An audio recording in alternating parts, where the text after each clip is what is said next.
Bonjour, aujourd'hui je suis avec Cyril et Florent Gorge et nous allons vous parler de la 3DS. Bienvenue dans Extra Life.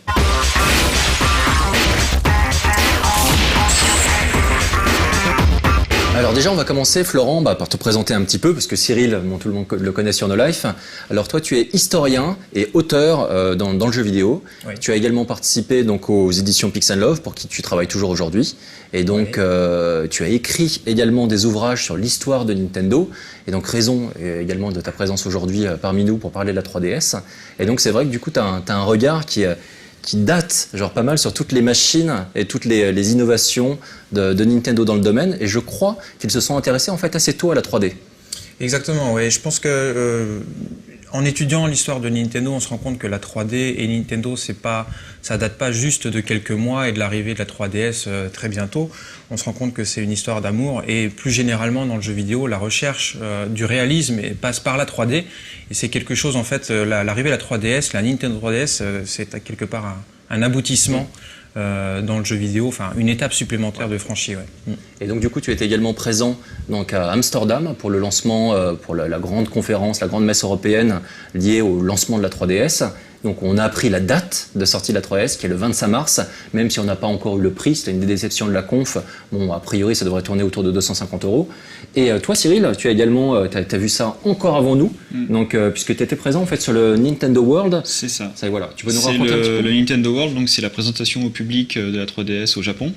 Donc c'est un salon qui a duré 3 jours je crois. Ouais. L'entrée était libre, donc n'importe qui pouvait y aller et voir la 3DS et jouer à des jeux. Donc il y avait pas mal de jeux qui étaient jouables, y compris des jeux qui ne seront pas disponibles le jour de la sortie. Et il y avait aussi des jeux qui étaient montrés en film en relief, c'est-à-dire qu'il y avait des trous dans lesquels on pouvait voir une 3DS avec le jeu qui tournait, une petite démo d'une minute ou 2 minutes. Donc il y avait dans les jeux qu'on ne pouvait pas jouer, par exemple il y avait Animal Crossing. Qui a eu un gros succès. Présenté, donc voilà, il y avait un petit film comme ça. Dans les jeux jouables, bon, moi j'ai joué à Zelda Ocarina of Time. Caroline était avec moi, elle a joué à Nintendo Dogs and Cats, qu'elle avait bien aimé. Et puis il y avait d'autres jeux, il y avait Ridge Racer, il y avait les petits jeux de réalité augmentée, ce genre de choses. Voilà. On en reparlera un petit peu de choses.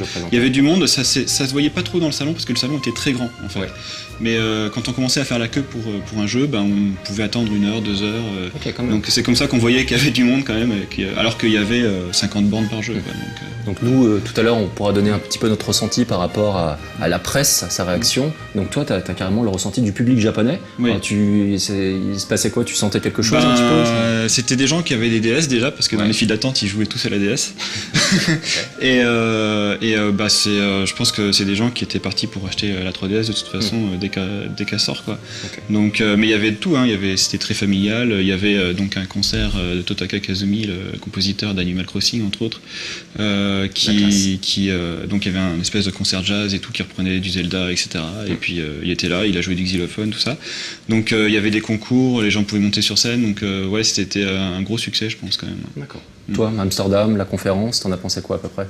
La conférence, je pense qu'ils ont fait le minimum syndical. C'était sur une très belle scène, avec de la belle musique, un présentateur connu. Donc c'est vrai qu'on s'est un petit peu tous attendus à un grand show à l'américaine, avec pratiquement un spectacle, voire des danseuses au sein nu. C'était un peu ça, mais ils ont pas annoncé grand-chose. En tout cas, en termes de nouveautés, ils ont annoncé ce que tout le monde attendait, donc une date. Le prix, bon, vis-à-vis de la législation européenne, ils n'avaient pas le droit de le faire. On le sait, maintenant c'est en gros 250 €. Ouais. En fonction des distributeurs. Mais quoi qu'il en soit, voilà, ils ont fait leur travail de présentation de la 3DS. Maintenant, on l'a tous vu, on sait à quoi s'attendre. On s'attendait peut-être à un petit peu plus en tant que gamer, nous en tout cas personnellement. Mais voilà, ils ont fait leur travail comme il fallait. On va continuer un tout petit peu sur la conférence. Donc du coup, toi, quels sont un petit peu les événements marquants de cette conférence? Moi, j'ai grillé tout de suite le mien. Donc la conférence, moi, je me suis un tout petit peu ennuyé. C'est vrai que c'était très mou. Tu sentais qu'ils n'étaient pas forcément tous très à l'aise. Et par contre, il y a quelqu'un qui a un petit peu mis le feu. C'était le producteur de Street Fighter 4, qui a débarqué un petit peu sur la scène et qui a commencé direct en balançant un truc qui est hallucinant. En disant, voilà, je suis là maintenant aujourd'hui pour vous parler de la Virtual Boy 2. Virtual Boy 2ではありません。Nintendo 3DS のことを皆さんにお話したいと思います。Et t'es là, genre, sachant que donc là, la Virtual Boy, tu en parles pas mal dans l'ouvrage qui est consacré à Gunpei Yokoi, qui est un des créateurs du coup de la Virtual Boy, et c'est vrai que c'était un échec retentissant pour Nintendo. Et donc du coup, j'imagine qu'ils doivent pas être super contents de voir assimiler la 3DS à une Virtual Boy 2, quoi. Je sais pas, c'était clairement pas un lapsus, c'était prémédité, on le sait. Est-ce que c'était prévu dans son script de départ? J'en sais rien. J'en doute. Honnêtement, l'image du Virtual Boy et de la Virtual Boy est négative chez Nintendo, puisque c'est certainement le plus gros échec commercial que la firme ait connu en termes de consoles et de machines de jeux vidéo. Pourquoi il a raconté ça? C'était certainement pour faire rigoler l'assistance. Je pense pas que ça ait fait rigoler, en tout cas, la direction Nintendo. Quoi qu'il en soit, le choix était judicieux ou non, ça c'est chacun se fera son avis, mais le clin d'œil était évident. Nintendo est pas débutant en termes de 3D, ils avaient déjà fait des expériences. Le Virtual Boy en était une, et il y en a eu d'autres, oui, bien sûr, bien avant le Virtual Boy déjà, puisque Nintendo, à l'époque de la Famicom, avait commercialisé un jeu sur Disk System, qui était le périphérique à lecture de disquettes de Quick Disc, et qui s'appelait 3D Hot Mario, et qui permettait, avec un système d'obturateur à cristaux liquides, de simuler une 3D stéréoscopique, avec des buggy, avec des ponts démontés, etc. Et d'autres éditeurs comme Square l'avaient repris, avaient utilisé cet accessoire, notamment dans Rad Racer, ou dans Tobidace Daisaku, enfin c'est un peu obscur, mais voilà, un jeu de voiture. Et nous, on avait eu en fait ce genre d'accessoires pour compenser la grosse paire de lunettes que les Japonais avaient, et c'était beaucoup moins bien, quoi. Okay. Voilà. Donc ça, c'était une de leurs premières tentatives en termes de 3D. Et je crois qu'au niveau des portables, donc tu disais tout à l'heure qu'ils avaient déjà fait un petit peu des tentatives. Ça a été révélé récemment, oui, par Iwata et Miyamoto dans une de leurs interviews mutuelles, croisées, où ils révélaient que les prototypes avant la DS en tout cas, utilisaient des Game Boy Advance SP avec des écrans utilisant la même technologie que celle de la Nintendo 3DS aujourd'hui. Simplement, cool, voilà, c'était encore au stade de prototype, et d'après eux, la résolution était tellement faible et les coûts en fait des cristaux liquides élevés que c'était pas un projet viable en tant que tel. Mais en tout cas, il y avait déjà au début des années 2000 des tests, des tentatives qui allaient dans ce sens de la 3D sans lunettes. Parce que je pense que le Virtual Boy a été en partie un échec du fait d'un casque qui était absolument pas pratique, qui nous faisait rentrer dans un univers totalement coupé du monde extérieur, mais qui permettait une immersion qui était sympa pour le coup, et c'était un avantage du Virtual Boy par rapport à la 3DS. Mais c'est certainement une des raisons pour lesquelles l'échec du Virtual Boy, ils se sont dit on va faire quelque chose mais sans lunettes. D'où peut-être que la petite vanne de Monsieur Ono a peut-être pas dû leur plaire, parce que le concept est tellement différent, ça a beau être le même effet de 3D dans la finalité, c'est un concept totalement différent. Donc je pense que ça a pas dû leur plaire, mais bon, ça... Alors la 3DS, Cyril, est-ce que tu peux nous donner un petit peu les spécificités techniques, nous résumer un petit peu ce qui fait l'intérêt, la nouveauté un petit peu de cette console? Déjà la 3D stéréoscopique sans lunettes, ça tout le monde l'a vu, tout le monde le sait. Avec la petite molette qu'ils appellent, alors au Japon ils appelaient ça le volume 3D, donc, comme le volume sonore, mais bon voilà. Donc on peut régler le niveau de 3D stéréoscopique, donc de 3D en France. Voilà, de très profond à peu profond pour les gens qui ont un peu de difficulté, voire désactiver complètement la 3D. Et là on joue en 2D, donc c'est juste une super DS avec des graphismes très beaux et bien améliorés. Alors 3D là tout de suite, petit aparté, donc il y a déjà quelque chose qui a été annoncé donc, par rapport aux enfants. Oui. Donc Nintendo déconseille officiellement un petit peu l'usage de la 3D pour les enfants de 7 ans, de moins de 7 ans. Oui. Mais par contre, il y a des ophtalmos qui disaient qu'au final, la 3DS était pas mal, parce que ça pouvait aider à détecter des problèmes chez les enfants, justement. Si les enfants ont du mal à voir la 3D, c'est peut-être qu'ils ont des problèmes de convergence ou ce genre de choses. Donc du coup, la 3D, on peut la désactiver donc avec un code PIN directement à l'intérieur de la console. Et c'est vrai que moi, avec l'expérience, donc on reparlera des jeux, etc. Donc à Amsterdam, il y avait la conférence, mais juste après, en fait, on a accès à un grand espace où on pouvait essayer tous les jeux. Et moi, donc avec la fatigue du voyage et le fait de passer d'une console à une autre, etc., c'est vrai qu'au bout d'un moment, tu perds un petit peu la 3D, en passant de console en console. Et donc ce bouton qui permet de régler un petit peu et de la mettre à la moitié, par exemple, la profondeur c'est vraiment pas mal, et ça permet de reposer les yeux. Par exemple, moi, c'est vrai que j'ai un petit peu de difficulté avec la 3D stéréoscopique, et je l'ai baissé direct à la moitié, et voilà, c'était mieux. Ça marchait très bien. Et donc après, au niveau des spécificités techniques, donc elle est bien plus puissante qu'une DS. Ça, bon, j'ai pas les chiffres en tête comme ça, mais c'est bon, plus joli. Ça bourrine bien, Et puis il y a un pad analogique, un petit stick, voilà, et il y a un gyroscope. Alors il y a un appareil photo 3D, donc on peut prendre des photos en 3D, ça filme aussi, donc on peut faire des films en 3D. Donc, sur l'appareil photo 3D, donc il y a une petite feature qui est intégrée, donc on parlera un petit peu de tous les logiciels déjà préinstallés dans la console. Donc il y en a une qui s'appelle le WeMaker, et donc qui permet en fait simplement de prendre sa photo en 3D, et ensuite il y a un petit Mi juste avec le corps qui débarque comme ça avec la photo, et soudainement en fait ça crée automatiquement un Mi, et on peut retravailler ensuite un petit peu le visage, et c'est vrai que ça fonctionne pas mal. Je pense qu'il va y avoir plein d'applications, ça risque d'être très très bien. Bon, il y a plein de gens qui vont prendre des photos de leurs vacances aussi en 3D, hein. Bon, la résolution est faible, mais je pense que ça va bien fonctionner. Et puis il y a le gyroscope, donc le gyroscope qui avait pas été annoncé avant, enfin je pense pas, parce que moi je l'ai découvert sur place. Et d'ailleurs, bizarrement, le gars qui m'a fait la démo, parce qu'il y avait une personne par personne qui jouait, il y avait un gars de Nintendo, lui il m'a indiqué le gyroscope, mais personne ne jouait avec le gyroscope, donc j'ai l'impression d'avoir été le seul à qui ils ont montré le truc sur Ocarina of Time. D'accord. Donc quand on est en vue subjective dans Ocarina of Time, on peut soulever comme ça la console, se tourner, et on a une fenêtre sur le monde en fait. Toi tu m'as dit qu'il y avait Monkey Ball aussi qui utilisait ça. Qui l'utilisait. Alors c'est bon, je sais pas, tu as essayé Ocarina of Time et Monkey Ball? Oui. Alors tu as pensé quoi des deux, un petit peu spécifiquement sur le côté gyroscope, l'utilisation de cette fonctionnalité? Alors le côté gyroscope, moi j'ai trouvé vraiment très bien pensé pour Ocarina of Time, parce que c'est vrai que quand on a le lance-pierre notamment, et qu'on est obligé de viser les araignées qui sont sur les murs, on déplace. On peut aussi, dans les donjons, on peut aussi regarder vraiment le donjon au-dessus, comme ça. En appuyant sur les petites touches loop. Bon, après on peut utiliser le pad aussi. Exactement. Donc c'est une utilisation assez originale, en fait, dire du gyroscope, et ça peut apporter un plus, hein, pourquoi pas, en tout cas bien mélangé avec la réalité augmentée dont on parlera peut-être tout à l'heure. Je pense que l'effet de gyroscope peut apporter vraiment quelque chose en termes de gameplay. Quant à Super Monkey Ball, le petit problème avec Super Monkey Ball, c'est que c'est quand même un jeu qui, là, plus que le gyroscope, utilise, on va dire, l'accéléromètre. Or, l'accéléromètre est pas très compatible avec l'effet de 3D, parce que du coup on est obligé de bouger comme ça avec la console. Pour regarder l'effet 3D, ça on l'a pas dit, mais il faut rester dans l'axe de la console. C'est-à-dire que dès qu'on bouge un peu la console comme ça, on perd l'effet de 3D. Donc pour un jeu, effectivement, il faut tourner la console, ça marche pas. Ça marche pas. Ou alors il faut rester dans l'axe. Donc il y a deux possibilités, c'est la fonction gyroscope dans le jeu, on peut la désactiver. Donc on peut jouer soit en normal, soit en gyroscope. Et donc du coup je pense que si tu joues avec le gyroscope, il faut utiliser le petit volume 3D pour se mettre en 2D. Et si on utilise la 3D, là il faut tout de suite jouer en normal, quoi. Donc là ça fonctionne plutôt bien. Et quoi d'autre sur les nouveautés? Il y en a une qui moi m'a beaucoup plu, en fait, c'est tout ce qui concernait le Street Pass et le Spot Pass. Donc tu peux nous parler un petit peu?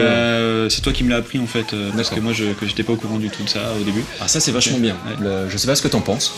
C'est un concept qui a fait ses preuves au Japon, parce qu'au Japon un des plus gros succès de l'année 2009-2010, c'est Tomodachi Collection, où les gens pouvaient créer leur Mi, et puis dans la rue, en ayant leur DS allumé, croiser d'autres Mi, et ils pouvaient s'échanger par le biais de connexion Wi-Fi. Enfin, il y avait un petit peu cette collectionnite de Mi qui a pris au Japon, et ils se sont dit que ça pouvait marcher, donc ils ont repris un peu le concept de ce soft, mais ils l'ont mis directement dans la console. Finalement, c'est plutôt une bonne chose. Avec le Street Pass, en gros, on a sa console allumée, on a activé bien entendu la fonctionnalité, et donc en croisant d'autres gens qui ont également leur 3DS avec eux allumé, donc on récupère dans le Mi Plasma en veille, on récupère le Mi Plaza, on récupère en fait plein de petits Mi avec les informations sur les jeux auxquels les gens ont joué, avec du petit contenu supplémentaire, etc. Il y a un truc, moi je parlais tout à l'heure de DQ9, c'est vrai qu'avec DQ9, en le mettant sa DS en mode veille, on peut recevoir des gens dans sa taverne et du coup récupérer des cartes au trésor, etc. Mais ça nécessite en fait la présence du jeu à l'intérieur de la console. Et là, la nouveauté du Street Pass, c'est qu'on n'a plus besoin du tout d'avoir une cartouche de jeu. C'est automatiquement, en fonction de ce à quoi les gens ont joué, on récupère du contenu supplémentaire, des petites nouveautés, etc. Et ça permet aussi d'ajouter de nouvelles features pour certains jeux, notamment la démonstration qui a été faite pour Street Fighter 4 3D, où les gens qui possèdent le jeu, même si la cartouche n'est pas insérée à l'intérieur, le fait de se croiser dans la rue ou à proximité, en fonction des résultats qu'on aura eu avec ses propres combattants, il va y avoir donc un combat automatique entre les deux joueurs qui ne se connaissent pas, qui ne se sont jamais vus, et quand on réouvrira sa console, on pourra voir le résultat de ce combat, voir quels sont nos points faibles, les points forts de l'adversaire, et puis éventuellement s'améliorer sur certains aspects, puisqu'il y aura des combats qui se seront faits de façon un peu aléatoire au fur et à mesure des rencontres, quoi. Donc ça augure des interactions sympathiques avec les jeux, et puis une incidence on va dire, sur notre vie de tous les jours et sur notre façon de jouer peut-être. Donc ça c'est intéressant. En gros, moi j'ai un peu l'impression que dans la 3DS, Nintendo a un peu mis tout ce qu'ils avaient développé ces dernières années. Donc bon, bah, la DS, hein, le stylet, on n'en parle plus, mais il est toujours là. Il est stéroscopique. Oui, bon ben voilà, mais bah, comme la 3D. Hein. Mais c'est vrai que il y a le stylet, il y a le gyroscope, il y a l'accéléromètre qui était dans la Wii, il y a la 3D, voilà, c'est un peu tout ce qu'ils ont mis. Il y a le Street Pass, tout ça, c'était des choses qui existaient déjà de façon embryonnaire dans la DS. Ils ont corrigé des défauts également avec pour jouer en ligne sur la Wii par exemple, il fallait un code pour jeu. Maintenant pour jouer en ligne, on aura juste besoin d'un code par console et non pas par jeu. Donc ça c'est très important. Ouais, moi je pense, je suis plutôt positif par rapport à cette Nintendo 3DS. Sur les forums, on lit toutes sortes de commentaires et il y en a certains qui sont assez négatifs en disant que toutes sortes de choses. Moi, je pense qu'il faut constater que Nintendo a fait de gros efforts. Je suis pas pourtant un fanboy, mais en tout cas, on a vu la différence qu'il y avait, par exemple, d'évolution entre la Game Boy Color et la Game Boy Advance. En termes de gameplay, en termes de jeu, il n'y avait pas de nouveauté, à part peut-être les 2 coups de pad sur la tranche. Mais c'était juste un bond technologique de 8 à 32 bits qui était exceptionnel, certes. Mais là, c'est pas juste une nouvelle déclinaison, un petit boostage de performance par rapport à la DS. On se rend compte quand même, comme tu l'as dit, qu'on avait non seulement l'ajout de caméra à 3 dimensions, de la gyroscopie, de l'écran 3D sans lunettes, de nouvelles fonctionnalités de communication, et il y a énormément de nouvelles options qui sont implémentées dans cette nouvelle console, ce qui fait que c'est pas juste une version avec de plus jolis graphismes. Il y a vraiment de nouvelles possibilités. Nintendo, ils ont certainement dans les cartons un nouveau Mario qui va prendre en compte tout ça, des nouveaux jeux, des nouveaux jeux de malades et les développeurs. Donc, alors déjà, il y a aussi pas mal de choses préinstallées dans la console. On n'a pas parlé, il y a une petite fonction podomètre. Donc, qui permet en fait de comptabiliser un peu ses pas. Ouais. Alors c'est rigolo parce qu'en fait en fonction du nombre de pas, tu gagnes des pièces et les pièces en fait permettront d'acquérir du contenu une nouvelle fois supplémentaire pour les jeux. C'est toutes les choses qui étaient vendues sous forme d'accessoires ou intégrées dans certains jeux que là qui est directement dans la console maintenant. Et sinon on a également donc avec la petite 3DS eShop. Donc on a la possibilité maintenant d'avoir des jeux issus de la Game Boy et de la Game Boy Color. Donc on pourra télécharger. On aura également en préinstallé des jeux de réalité augmentée. Donc on aura 6 cartes de fournies avec un petit point d'interrogation. Et donc en posant la carte sur une surface, on pourra ensuite utiliser sa 3DS pour voir soudainement la carte s'ouvrir, une créature en sortir, et à ce moment-là bouger sa 3DS comme ça pour shooter sur différents endroits, etc. Donc il y a un potentiel avec la réalité augmentée qui est vraiment énorme. On peut imaginer ce qu'on pourra faire avec des Pokémon, des Dragon Quest. Je n'ai pas vu tourner la réalité augmentée, mais je pense que ça doit être saisissant parce qu'en plus on filme en relief quelque chose qui est en relief derrière. Donc quelque part la 3DS c'est comme si elle n'existait plus et on rajoute juste en superimposition sur le monde réel quelque chose qui n'existe pas en fait. Je pense que ça doit être assez saisissant. Vraiment. Potentiel. La réalité augmentée, c'est vrai que c'est pas tout à fait nouveau non plus. La Gizmondo, une console que tout le monde a déjà oubliée, le faisait déjà. C'est vraiment l'ajout du relief quoi, qui doit changer les choses. Non seulement ça, mais c'est la force d'Apple et de Nintendo, c'est d'arriver à diffuser des technologies qui sont souvent initiées par d'autres, certes, mais au moins à les diffuser vraiment de façon... Voilà. Tout le monde y a accès. Tout le monde y a accès, voilà. Et ça, c'est une des forces de Nintendo et d'Apple notamment. Mais en tout cas, ça laisse augurer de très belles choses. On peut très bien imaginer un RPG géant, ne serait-ce que par exemple les fameuses petites cartes que Nintendo utilise pour les petits codes qui permettront de faire apparaître les images, les illusions en 3 dimensions.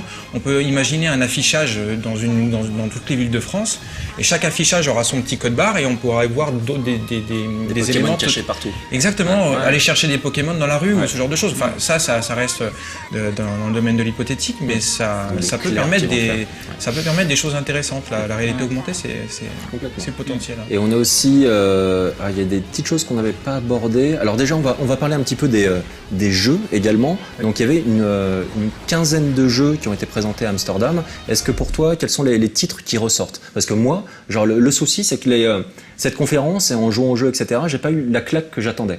Et en fait, j'ai réfléchi un petit peu en me demandant pourquoi. C'est qu'au final, la plupart des titres qui étaient présentés étaient des titres qu'on connaissait déjà. Street Fighter 4 déjà joué, Resident Evil déjà joué, Ridge Racer déjà joué.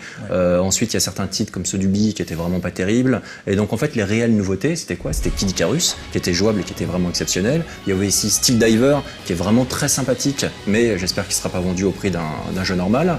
Et puis Ocarina of Time, qui était absolument magnifique, qui utilisait très bien en fait les fonctionnalités et qui est un jeu avec un très fort potentiel affectif. Donc raison pour laquelle, puis sinon les autres. Donc du coup, et c'est intéressant, tu parles du prix. Je crois que les jeux 3DS seront plus chers. Ils seront plutôt dans les 50-60 euros que dans les prix DS. On n'a pas parlé aussi, donc la 3DS sera rétrocompatible, donc on pourra jouer à des jeux DS. Donc ça, c'est toujours sympathique. Et on pourra également, pour les gens qui ont téléchargé en fait des jeux via les shops sur DSi, DSi XL, on peut les transférer sur 3DS. Toi, quels sont les jeux qui t'ont marqué là-bas? Alors j'ai un petit peu le même sentiment que toi. Moi, je suis reparti emballé de cette présentation et de ces premiers essais, mais je suis aussi parti avec le constat suivant, c'est que tous les jeux qu'on nous a montrés, à part un ou deux, ça restait des jeux très classiques. C'est-à-dire qu'on aurait pu avoir les mêmes, mais en moins beau, tout simplement, et peut-être pas en 3D, mais on aurait eu les mêmes sur PSP ou sur Nintendo DS, tout simplement. Donc finalement, cet affichage 3D, en dehors du fait qu'il est impressionnant au départ et que ça ajoute à l'ambiance, en tout cas, du jeu, on peut se poser la question, est-ce que c'est pas finalement juste un gadget, un ajout supplémentaire? Donc il faut vraiment attendre de voir arriver les premiers véritables jeux qui utilisent le potentiel du gyroscope, de la réalité augmentée, mêlée à la 3D, pour espérer peut-être des nouveautés en termes de gameplay, parce que pour le moment, à part effectivement Kid Icarus, qui est un jeu qui a été spécialement développé à l'origine pour cette console, tout le reste c'est extrêmement classique. Donc moi j'ai bien aimé Ridge Racers 3D qui est une série que j'aime beaucoup, mais à part l'effet de profondeur, est-ce qu'il a apporté quelque chose de véritablement nouveau et qui justifie l'achat d'une nouvelle console? 250 € la profondeur, ça fait cher, plus le jeu à 50 €, ça peut faire quand même assez cher. Donc je suis un petit peu dubitatif par rapport au jeu et j'attends vraiment, un peu comme tous les gamers, qu'on nous montre des jeux qui exploitent à fond le potentiel du jeu. Et ben donc du coup on a à peu près 25 jeux qui devraient arriver d'ici la fin juin, donc avec 25 mars la sortie, donc on a quand même pas mal de jeux qui vont arriver dans les mois qui viennent. Il est clair, pour résumer un petit peu, donc la 3DS a un gros potentiel et des features très intéressantes. Ensuite, ce qui manque encore aujourd'hui, c'est la nouveauté liée au jeu, donc on attend vraiment des développeurs qui nous surprennent tout simplement, et donc voilà. Donc on vous remercie de nous avoir suivis. La prochaine fois, on parlera des conversions et des remakes HD. On se retrouve dans une semaine dans Extra Life. Au revoir.